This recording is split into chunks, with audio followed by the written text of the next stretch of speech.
याद कर रहा हूँ उस समय जब दोनों रेस्टोरेंट में जीरा राइस कढ़ाई पनीर बटर रोटी संगे संगे सलाद खैले होगी अइले कि हमके छोड़ चल जाओ तो दिल में दर्द होई कि नहीं होई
हमारी बेवफा की तरफ से बहुत पुरस्कार है सब दिल से आशीर्वाद है। एक सेकेंड बेवफा किसे बोला मुझे बेवफा न मुझको कहना मैं तुझे अब भी प्यार करता मैं भी आज भी प्यार करती हूँ आज भी प्यार करती है लेकिन गाला नहीं मिली हमसे गाला मिलने से प्यार होला मर्दवा ये बलिया जिला ना आरा जिला आई नो ये आरा जिला है आप हमें बस सिखाइए आरा जिला ही है और आरा जिला एक सेकंड अब तू हमारा किस सिखाई हम तार से छोट है तो हमको तरह से छोट नहीं दुनिया में लगा बराबर है बा तार उम्र कितना होता तहार उम्र कितना होता है 32 साल हमर 32 साल तारा तारा तारा गोदी में सुनता ना इस लड़के को हमेशा मौका चाहिए पगला सुनते देना पगली नहीं पगला अरे पगला गा रे गाओ अच्छा गा रे गाओ गाओ कि जानी है मनावा जा घट घटना ऐसन ना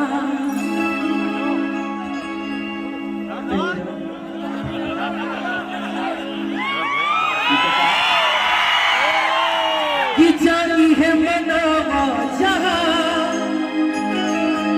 घट घटना ऐसन ना कि तोहर शादी मर सराध ना कर जाए कि तोहर शादी मर सराध ना कर जाए जा इहे मनावा जा घटे घटना ऐसा ना तोहर शादी मोर श्राद्ध ना करे पड़ जाए जिस दिन तुम्हारी शादी होगी उस दिन मेरी अर्थी सच सकती है लेकिन सुनो कि भगवान ना कर सके हरि जाए भगवान ना कर सके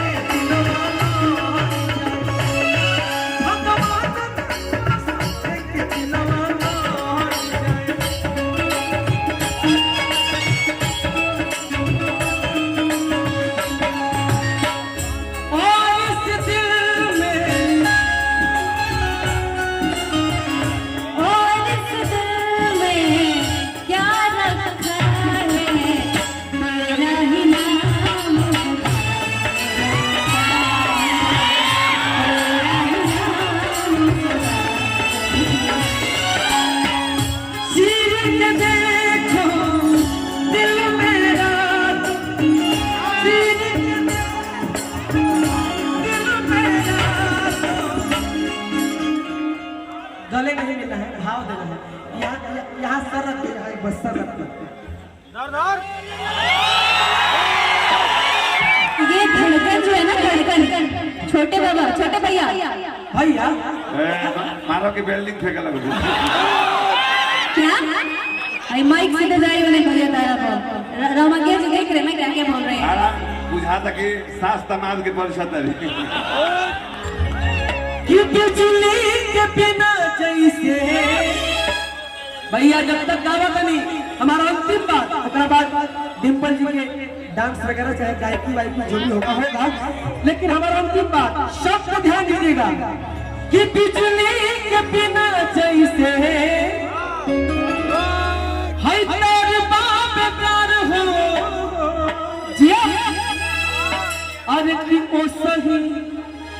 जिंदगी आवा तोहर बिन हमारा हम न चाहब कोनो न फराई सनबार दे अमित भैया कि हम न चाहब कोनो न फराई सनबार दे देखो पंचवा निकाल के दे मैंने प्यार की बारिश किया है विशाल चल पे प्यार की बारिश। अरे कि भगवान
कहना चाह रही थी आप